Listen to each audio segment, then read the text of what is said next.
उठाচ্ছি अरे ये बड़ा থাকবে কি করলাম আমি अरे बैठने के बाद इसका जो एड़ी उठ जाता था अभी एड़ी पूरा बराबर है एकदम।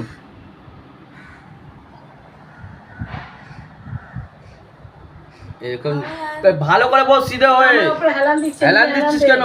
তোর গায়ে নিজের জোর নেই? হাত পিঠ থেকে হাত সরাও। পিঠ ছড়ে মা, পিঠ ছড়।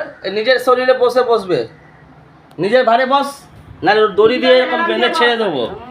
দেখি পিঠটা, দেখি কন্ডিশন কিরকম। পিঠটা সোজা করছে না তো যায় না। দেখি তুই সর একটু মা, শোন না, পিঠটা সিধা করে বস। সিধা করে বস, যে মানুষ উবু হয়ে বস থাকে। এ হালান দিয়ে গেছে, একে উপর বসেছিলাম, আবার হালান দিয়ে বসে গেছে। নিচুনে বসে পড়েছিস নাকি রে? হ্যাঁ নিচে বসে পড়েছে তো। নিচে বসে পড়েছে না? ওঠ, এই পায়ের উপরে ওঠ, একটু দে প্রেসার, পায়ের উপরে প্রেসারটা দে। এরকম আমরা পায়খানা করতে বসি রে। দাঁড়া বুঝতে পারছি না। এই আমরা পায়খানা করতে বসি। এরকম করতে হবে। হ্যাঁ আর লাল আর লাগছে তোর মানে নাচটা জায়গায় আসছে তো, লাগবে তো। নাচটা জায়গাতে আসবে তো, এই জন্য। জমিটা পড়ে আছে রে, যেটা থেকে জমিন থেকে ছাড়। উঠতে পারছি না। আরে এইটা ধর, চল এইটা ধর, হয়ে গেছে তোর। আর পারছি না।